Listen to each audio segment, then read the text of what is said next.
All right, everybody. Welcome to Jerusalem. Check it out.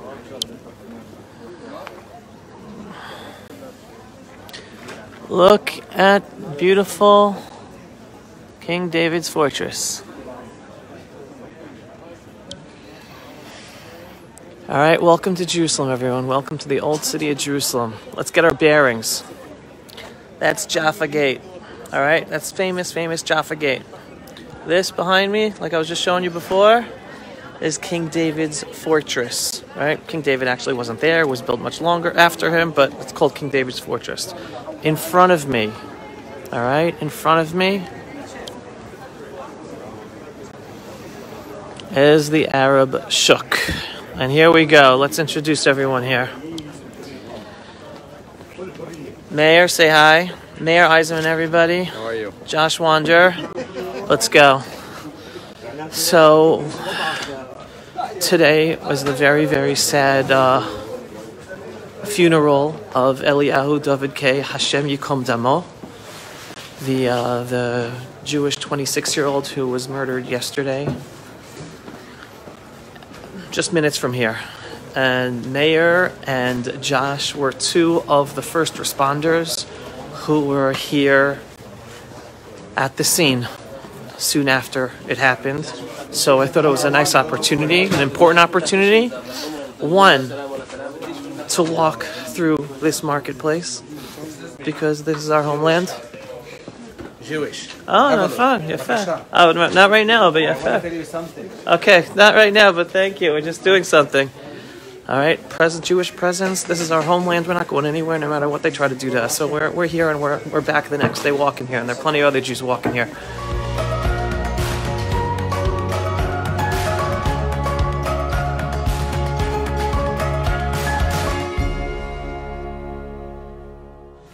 Now it's a little dark, so we'll wait till we get into the light. I'll let you guys see what we're walking through.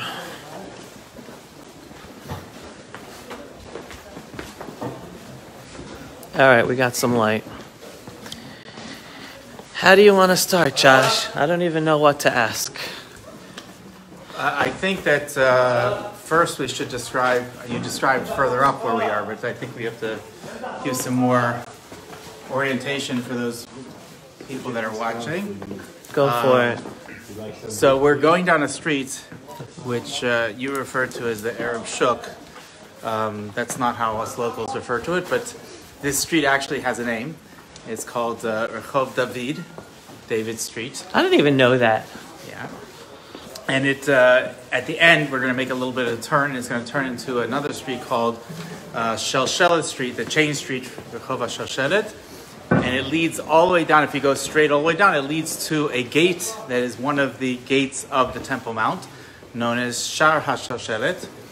And most people, if they come this way, they usually turn off either at the Jewish Quarter or at the Kotel. But this is the way, again, from the Jaffa Gate, going down to the Temple Mount entrance. It is one of two places which tourists like to refer to as the Shuk. There's this pathway over here, and then there's a perpendicular one that's going from the Damascus Gate in the north, and it's going towards the Kotel in the south. Right. The third. Huh? What's the third third one? That's so touristy. How many tourists? By the way, you see, shops are closed. It's evening time. During the daytime, this was all open and busy, and now closed up. Only a few shops open at the moment.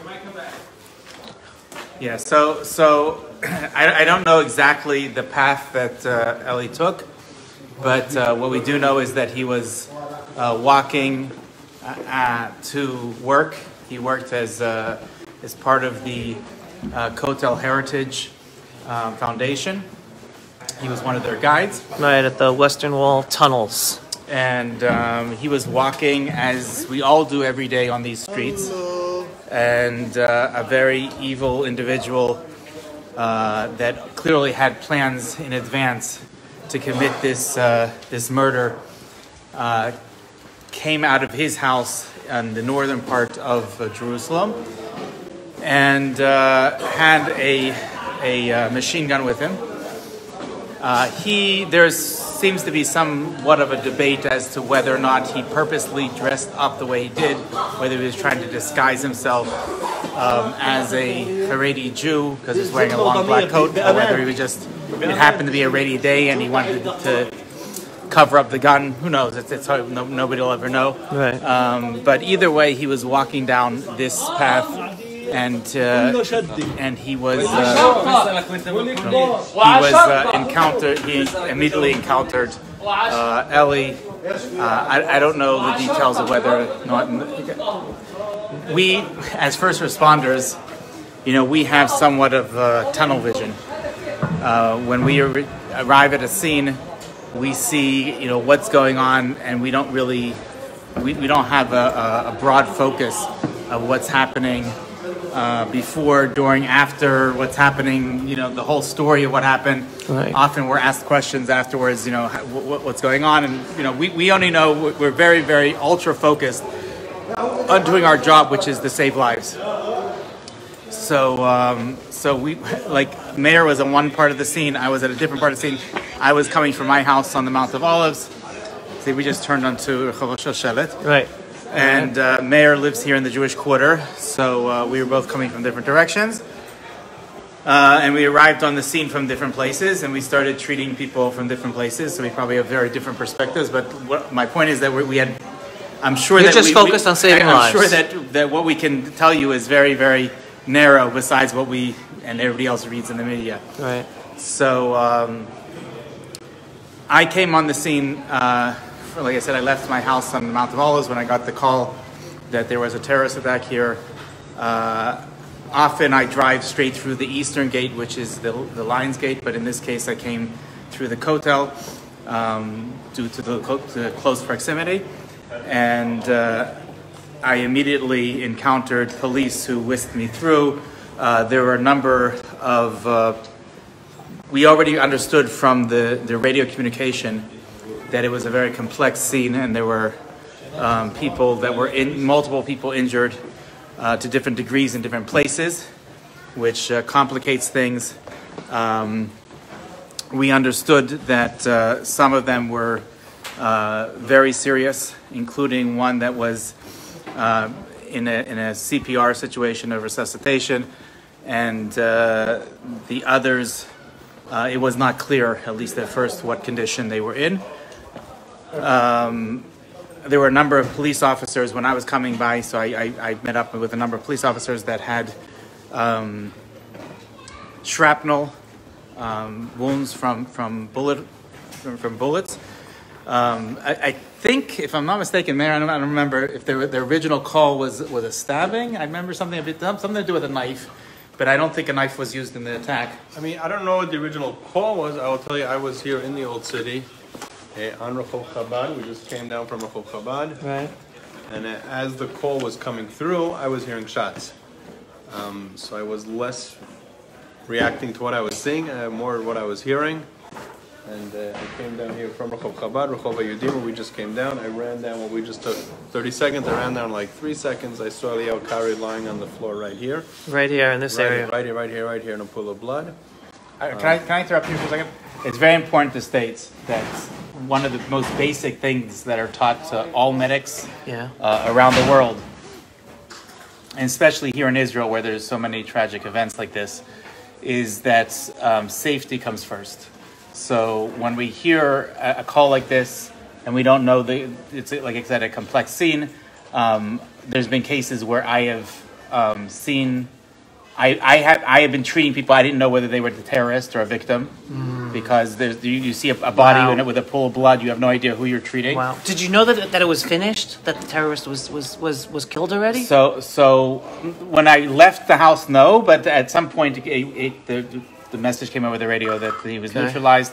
Again, that doesn't really mean anything. That's their PC sort of way of saying that he was something. He's not killing anymore. Right. Either he was arrested or he was killed. We don't know what the situation was.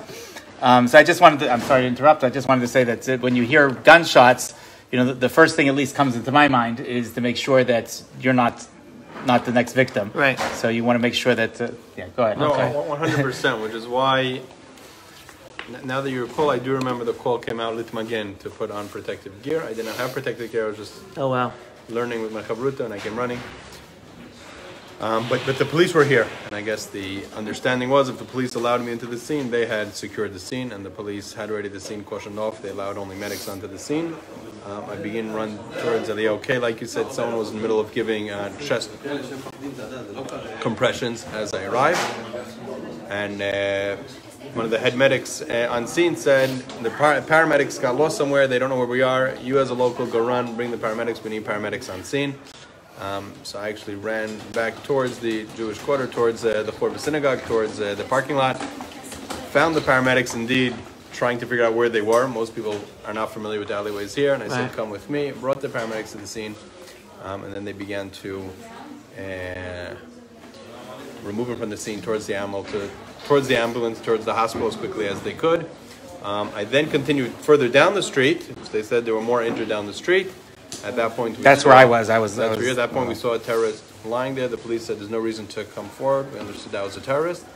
And then we proceeded down to the Kotel Plaza, where I believe there were another 2 injured over there. Down by the Kotel. How'd they get to the Kotel Plaza? I believe they brought them in. So meaning they were injured here, but they were taken over there. So Josh, you were on that scene, so you would know better than I do. How did they get to the Kotel Plaza? They ran through. They came in. So I don't know if you want to show this because right behind you is a memorial. So you might want to show that up. When we came from the bottom. Hey, hold it. I'll get it. I'll get the memorial. There you go.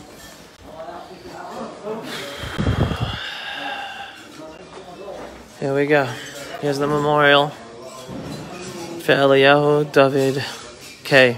That's Hebrew. That's his name. Kan Nirtzach. Here was murdered. Eliyahu David K.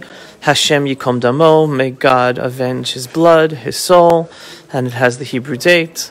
And then it says, Muzamim Likro Perak Tilim. Everyone can say Psalms here. It was exactly here. And last night there was a whole gathering of people. And a lot of people lit memorial candles in his memory. And right here in the middle of Rehov Shalshelet, here on the way from the Jerusalem to continue walking, we will get to the Kotel, the Western Wall Plaza. Western Wall Plaza, you have to go off this road. Let's go straight to the Temple Mount. Right. And at the end of the road, even better. We'll get there too. Yeah. I forgot to mention that there's a border police station. So as soon as the shots rang out, you could see in the videos afterwards that dozens of police officers are coming out of, they obviously gave the call to all the police to rush to the scene. So you can see dozens of police officers that are rushing out of the border police station in the bottom, called the Mahkama, and they started running up the hill over here. Yeah, I mean, I read, and correct me if I'm wrong, that because it was such a quick reaction, because it was so close, then thankfully a bigger massacre was averted. Because the guy had an automatic weapon. He had, I don't know how many bullets he had in that gun. He could have killed so many more. There were definitely, it definitely could have been a lot worse. He also had a knife on him, which thank God wasn't being used, but it was discovered afterwards. When you have a situation like this, first of all, Meir is completely correct in saying that most people are not familiar with the ins and outs of the alleyways here in the Old City.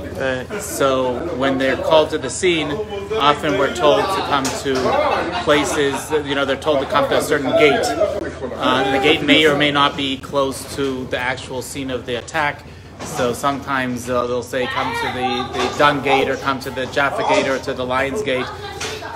And like I said, they try to get them as close as they can with the limited knowledge they have. But the people that are here in the crew that works here in the Old City, we're intimately familiar with all the alleyways over here. Right. So often it necessitates us being able to guide them in and around the area. That's number one. The other complexity is how to get them out, right? How to transport them as quickly as possible. So right here, in the middle of the street, we're right in between, basically right in between on top where we came from the Jaffa Gate, and on the bottom the Dung Gate. Right, those are the two options for ambulances to meet. Right, the Dung Gate is the Western Wall Plaza. Right, so some of the people were immediately pulled down towards the Kotel Plaza because that's where the ambulances were coming in. and others were thought to have taken up over here towards the Jaffa Gate, where there were ambulances waiting over there as well. So again, we're like right in the middle over here, so it wasn't clear exactly. How about let's continue moving? Let's continue moving towards the entrance to the Temple Mount, the Shalshelet Gate. We'll keep on talking. So here is Shalom Todah Lachem. So again, we're leaving the place where Eliyahu K was shot and murdered right over there, and continuing this direction, the direction where the terrorist lay, and I guess some of the other victims were shot. I just want to add, as please. a tour guide in the old city, and as a local resident, I mean, this is the main road. This is our main drag that we use once, 2, 3, 4, 5 times a day. I mean, I walk this street probably. Today I walked it already 4 times.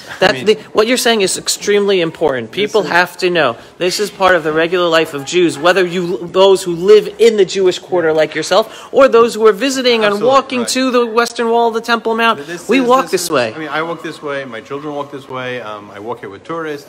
Most of the shop owners we're familiar with.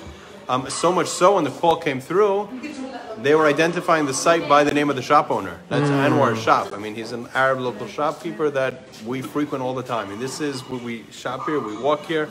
A lot of tourist shops. We don't do that much shopping here. I'm not tourist, but this is definitely our main street, in and out, down to the Kotel tourist. This is the main drag in and out of the old city. No, that's very important. Yeah, let's continue walking. Yeah. I don't shop here. But anyways, to the south of us, to the right of us, just again for orientation purposes, for people who are not familiar with this area, we are on. There's 4 quarters, a construct of the British Mandate. There are 4 modern quarters of the old city, what they call the Christian, the Muslim, the Jewish, and the Armenian, and we're right on the border. This street is on the border of the Jewish quarter, which is to our right, and what they call the Muslim quarter, which is here to the left. Right. So we're literally on the border. If you were to walk anywhere to the right now, you'd be in the middle of the Jewish quarter. If you walk anywhere to the left here, you're in the middle of the Muslim quarter. So we're not deep within any territory. Like Mayor said, this is a street that is used by tourists and locals alike, constantly throughout the day.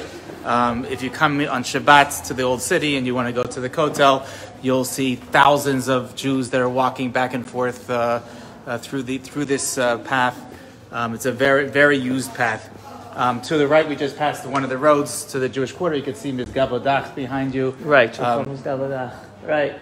Okay. Yeah. Enough. Right. If you want to get to the Western Wall Plaza. No. The next one. The next one. That gives you onto the roofs. Okay. Right. So this is where the terrorist body was. Right here. Again, I don't know. Now, correct me if I'm wrong. There is a video going around of the blood being washed up. That was right here. Okay, so some people were saying that that's the blood of Eliyahu, which didn't make sense because Jewish blood is we collect everything of a Jewish body in order to bury it. So that was the blood of the terrorist. Correct. All right. It's okay. This is a very delicate matter. Because and again, going back to what we were talking about before, where to exit from when you have the body of a terrorist. The police's first thought is to get it away from the scene after the forensics are done, to get it out of the scene as quickly as possible, and without it getting any as little attention as possible. So they don't want to drag it through the street, and they don't want to have a big riot, all the Arabs coming out and start rioting. They want to quietly take it out as quickly as possible, take it to the police morgue, and then they'll do the additional forensics and whatever they do with the bodies. So let's keep on walking. So they did not remove it the way that they removed some of the injured, going up over here, because obviously they wanted to get, like I said, the quietest and the simplest way to do it was to take it down through the Kotel Plaza. There was a Zaka ambulance that was waiting right on the bottom here, so that's one of my jobs. But when I'm not in Atzala, I also am in Zaka, and we removed the body and brought him to the Kotel Plaza where he was put in. So you walk this direction right behind us, right? This is the way you get out of the Rehov David or the Shuk area to then go to the Western Wall Plaza. And that's where you took. And I saw the pictures you were actually carrying. Yes. You were one of the people carrying the terrorist body. So did you actually treat him as well? Okay, we won't deal with any of I that. don't treat terrorists, but in order for me to treat a terrorist, I want to make sure, again, safety is first for us, and I want to make sure that that person, again, sometimes it's confusing because you don't know who the terrorist is. Here Right. it was pretty clear who it was. Right. But we want to make sure that he doesn't have any hidden explosives on him, which has happened Right. in the past. So you need to have the bomb squad come out and check him and make sure that he's clean. So I generally try to focus on people that I know they're not going to blow me up. So I stay away from the terrorists. But afterwards, it's one of the jobs that we have is to remove the body. And like I said, to do it in a quiet way, which will not create any additional riots and additional violence. So over here, they won't let you pass this point. If you, All right, here, I'll show everyone where we are. But One second, wait, hold before we go. All right. Wait, Mayor, before you go. All right, we are not allowed past this point. Only Muslims are allowed past that point. All right. Again, Josh was just telling us that's the entrance to the Shalshelet gate to get onto the Temple Mount, and only Muslims are allowed past those police officers. Right? Jews are forbidden from going in that direction. Well, you come out of the gate. Right, we come that direction. Right, we come out of that direction. All right, Mayor. Before you go, first of all, thank you so much. Thank you so much for. Where are we? All right. Thank you so much for your time. Pleasure. For everything you do. Any final words? I would like to add, I guess, is that Baruch Hashem, thank God, life is going on here in Yerushalayim. I once again walked this market today. I once again went to the Kotel to daven like I do every day. Some of the injured were back today at the Kotel for Mincha.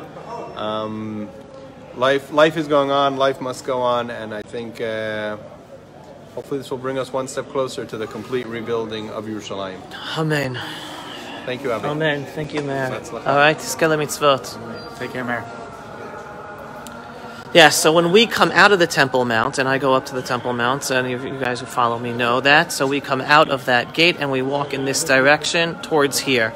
But we're not allowed to walk there. We're only allowed to walk out of the Temple Mount towards this direction. Right. All right, so why don't we walk towards the Western Wall Plaza? Let's walk up around over here because Okay. it takes you to the same place, and I can show you some additional things. So when You I didn't leave anything? Okay, yeah. no, he had it back. So when I was called, like I said, I came through the Kotel. Toda rabba. So I came through this bottom gate, and there is a police unit over here on the left, and there were a number of, like I said, minor injuries of police that had shrapnel injuries to them. Nothing serious, but this was the first place I was called to. When I saw they weren't serious injuries, so I basically left it up to the police to evacuate them. Right. And we had all of our crew and most of the ambulances that were right here at the Kotel Plaza, which we're about to enter right now. Right. Yeah, let everyone give the bang. Shalom, chevra, ma shlomchem. All right, folks, just so you understand, we were Rehov Shalshelet Street. This is the direction you go to get to Damascus Gate. If you want to come into the Old City, into the Western Wall Plaza from Damascus Gate, you'd be coming in this direction. And we're about to walk through the security area to then get into the Western Wall Plaza. Anyone who's familiar, the steps would be to our right, and to the left is the Western Wall Tunnels area, where Eliyahu David K. Hashem Yikom Damo, may God avenge his blood, worked. All right, so we're going to walk through the security right now. Okay. אפשר לעבור ככה? תודה גבר. תודה לכם. תודה רבה. All right, they just let us in with our electronics because they see we're okay. Because I have Josh. Yes, I'm sorry I interrupted you, Josh. I don't know if you're going to have a problem with Klita in here.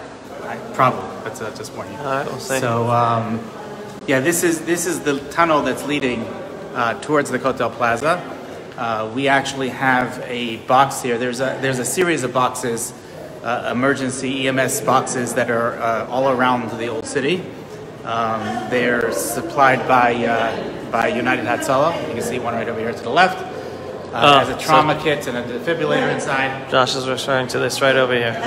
All right, trauma kit, defibrillator, first responder kits. And like I said, the ambulances, most of the ambulances were stationed right here in the Kotel Plaza. Right, and we're coming out of the tunnel right now, and here, everyone, you're going to know where we are. If you didn't know where we were before, there you go. Western wall, the Temple Mount right above. We were just minutes away from where this horrific terror attack took place, where Josh and Meir were treating the injured and trying to save whoever they could. Yes, here, let's go with this in the background now. Let's get our holy site in the background. It's important. We have a VIP also coming up to the Kotel. Who's the VIP? The car comes up to the Kotel, it's not so often. It's not you? It's not me. No, you're here with me. I wanted to add that I have a campaign going on. I think it's very important to mention. One of the things we discovered is the necessity to evacuate at least people that are, after we stabilize them, evacuate them as quickly as possible. And one of the ways that we learned how to do that is we have these small, they are disposable stretchers. Okay. Basically, it folds into a little pouch. It's called a quick litter, and you just pull this open, and basically it's cloth, very heavy cloth that's able to hold somebody who's up to 500 pounds, and you hold it from each side, and you're quickly able to transport somebody with it to an ambulance or to a trauma center. And it's something that's not supplied right now to all our medics. It's something we had an initial donation, which we actually used up yesterday.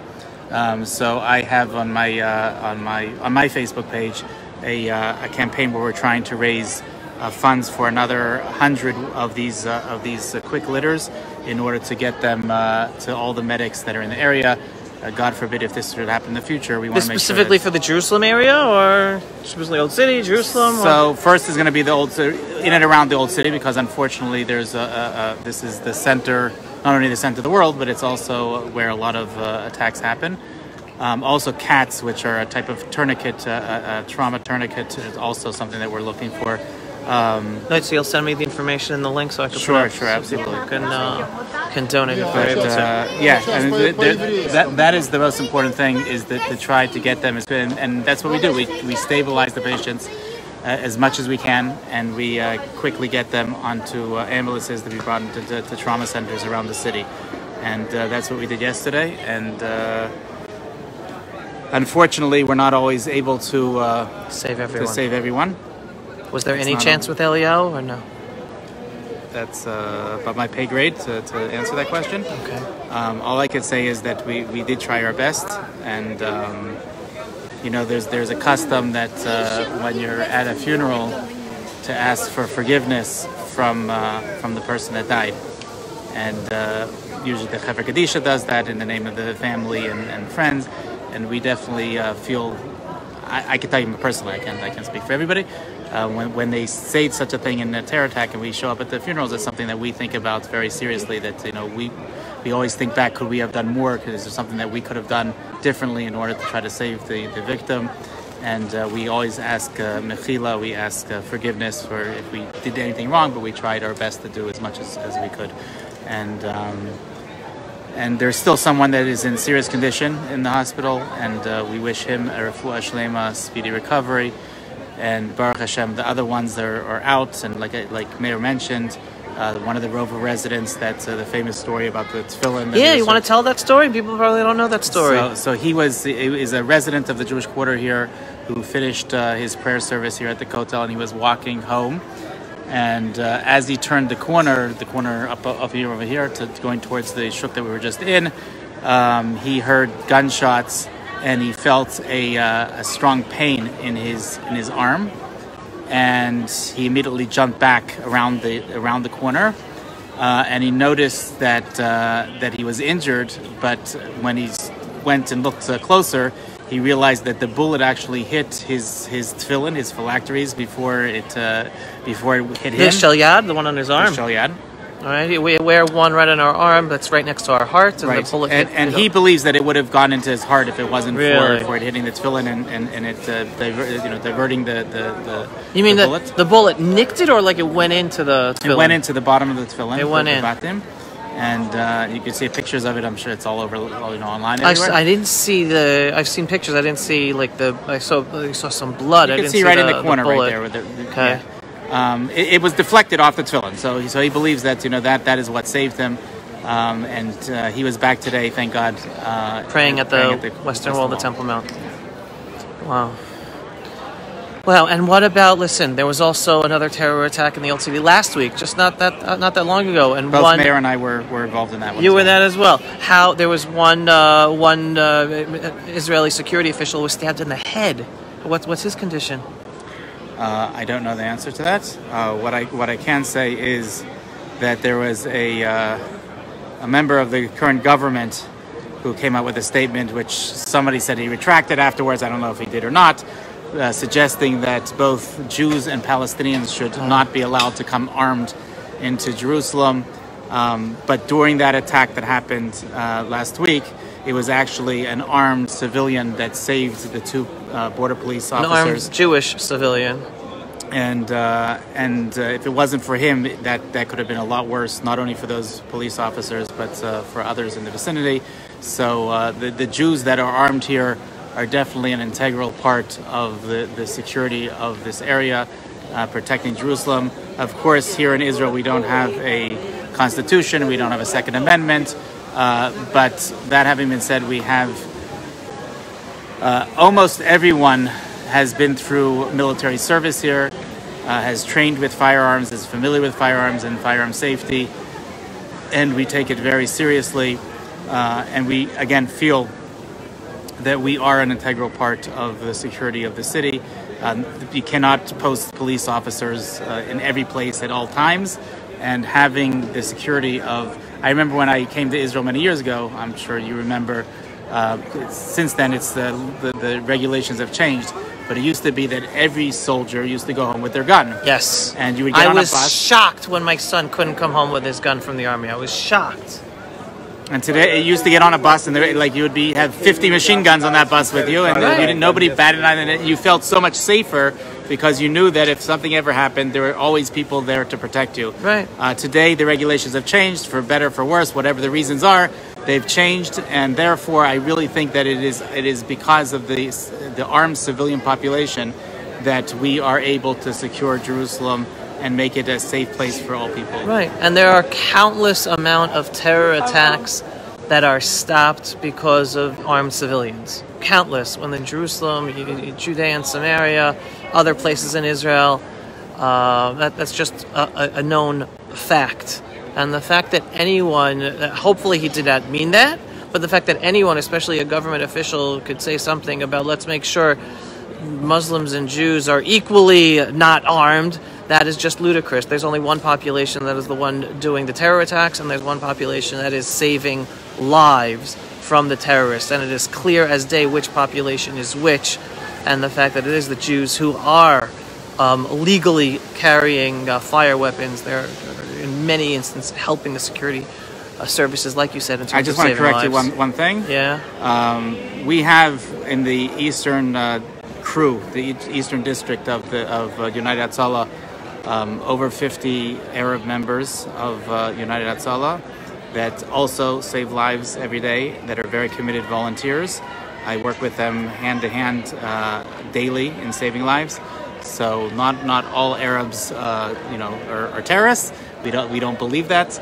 But we can't be ignorant of the statistics that the vast majority of, not the vast majority, 99.9999% of attacks are committed by the Arab population. It's like in America when people talk about not profiling.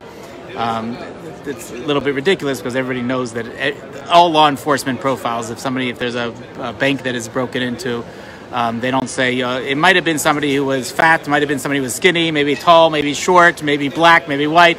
Of course, they give it an exact description of what that person looked like, and they profile that type of person. Right.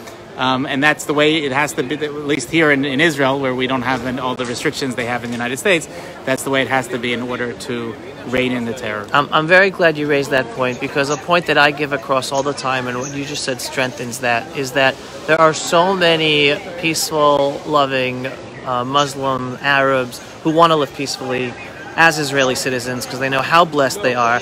And it's because of those who use violence and terror that it puts a black spot on the whole Muslim Arab community, which is not necessarily should be, and makes life harder on them because of racial profiling, which is naturally done when 99.999% of all terror attacks are done by a certain population.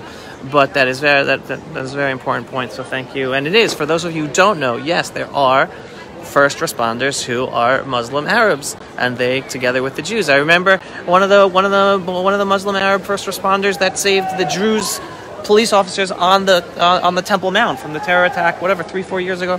Again, was a Muslim Arab Jerusalem resident, and I'm sure you know him personally. I was with him. Right, you were with him. Right, I remember that.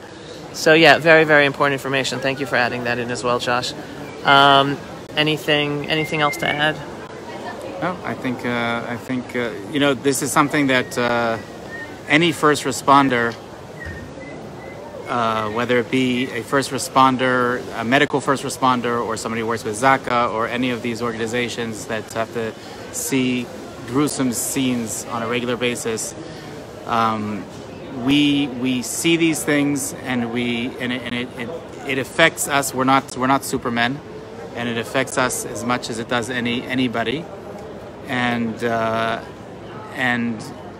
being able to go back to the scene after something happens and reliving it right away, not waiting any time, going right back to it. And this was just yesterday. One of the things that Israel is known throughout the world is the population's resilience. And that resilience, a lot of that resilience stems from the fact that the day after, even an hour after, a terror attack occurs, you will see people walking the streets again, whether that be a stabbing or a shooting or a missile or a rocket that comes over the border. Jews walking the streets again right afterwards, going right back to school, going right back to work. And that is necessary in order and therapeutic in order to heal ourselves, our own souls, and be able to get by and to be able to continue to have the strength to save lives in the future. Right. No, that's very important. We don't forget what we experienced. We don't forget what happened. We hold on to that. We internalize that, but we still move forward. And we have we are holding on to the memories of those people and keeping their memory alive in different ways, but we have to move forward. And I wanted to add one final comment here. Again, Eliyahu David K. Hashem Yikom Damo, God should avenge his blood. He worked for the Western Wall Heritage Foundation and the Western Wall tunnels. You see there's a little ramp over there? That's the entrance to the Western Wall tunnels. And it's very important to everybody. Right here, we're walking right here. You've been here or you've seen pictures. This is the Western Wall Plaza, right? This is the wall that Herod built when he built the second temple 2,000 plus years ago. Well, what not everybody knows is there's thousands of years of history below this plaza. The Western Wall tunnels, where Eliyahu David K. was a tour guide, went down. Thousands of years of history. They have tunnels all the way down in the ground, going all the way down. 2,000 years of history, and that's where he was a tour guide. Eliyahu David himself, who was murdered yesterday, and even though the terrorists murder us and they try to kill us and they try to destroy us and they try to steal our history, they try to steal our land, they try to say that we don't have any right to this land. Folks, we have 3,000 plus years of history in this city. No matter what terrorist, no matter what evil agenda is out there to take this land away from the Jewish people, they're not going to succeed, because not only do we have the top part of this wall with the Temple Mount up above, where one day, hopefully in our days, we're going to see the rebuilding of the third temple, but we have thousands of years of Jewish history below this plaza, and that's exactly where Eliyahu David K. worked, and he brought those historical memories alive for visitors, for tourists from Israel, from abroad. And we are here to stay. We are building up our ancestral homeland in ways that our ancestors would not even been able to dream how we would be building up our homelands. And today we have unbelievable first responders to deal with the reality of our situation. But no matter what our enemies try to do with us, we are home, we are growing stronger, and we're going to be back up there building the third temple, hopefully speedily in our day. I just wanted to add one last thing. I grew up in all four quarters of the old city. Really? I didn't even know that. How did that happen? Yeah. Again, he's Jewish, But this is the old city of Jerusalem. Jews can live anywhere. Just because there's a Muslim quarter, an Armenian quarter, a Christian quarter, you're able to live. We should be able to live everywhere. So yes, I should go. just qualify that. If you ask my wife, I haven't grown up yet, but I believe I grew up in all four quarters of the old city. How that happened how that came about was that 30 years ago, a friend of mine named Elchanan Atali, Hashem Yikom Damo, was murdered on this street, actually, on Rehov Hagai, leading from the Kotel towards the Damascus Gate. And two of his sisters live in our community on the Mount of Olives. And as a result of his murder, his friends and family got together to discuss what we're going to do in response to his murder. And we came to the conclusion that the goal of terrorism is in order to scare us away, and we're not going to allow the terrorists to be victorious. So instead of being scared away, we're going to do the exact opposite. And we immediately started reclaiming Jewish properties in all the quarters of the old city, and that's how I wound up living there. Amazing. And that's the message that stays to this day, that we have to be stronger than ever. Amazing. And too many Jews think, we're a problem for the Arabs. If we just don't live there, then they'll live peacefully with us. Okay, so don't live there. Don't live in Judea and Samaria. Don't live in the Muslim quarter. Don't live here. Folks, everyone, we have to look at a map. We are around 6-7 million Jews in a sea of billions of Muslims in the Middle East. If you use the logic that a Jew shouldn't live in the Muslim quarter of Jerusalem, or a Jew shouldn't live in Judea and Samaria because we're causing terror against us, then Jews shouldn't live anywhere in the land of Israel in a sea of billions of Muslims around us. No, we are home, and we're a blessing to all those who accept and want to live in peace with us in this region that needs so much of what the Jewish people and the Jewish state of Israel can give them. So keep on being a blessing, Josh. Let's go pray. Let's go pray. Everyone, thanks for watching. Signing off for another episode of the Pulse of Israel. Stay with us for the truth. Bask in the holiness, the foot of the holiest place of the Jewish people, the Temple Mount. And pray, pray, pray, and hold on to your belief in the one above. He's the one holding everything together. Never forget that. Shalom, everyone. Thanks for watching. Pulse of Israel, frontline videos from the Holy Land. Support our work by donating today.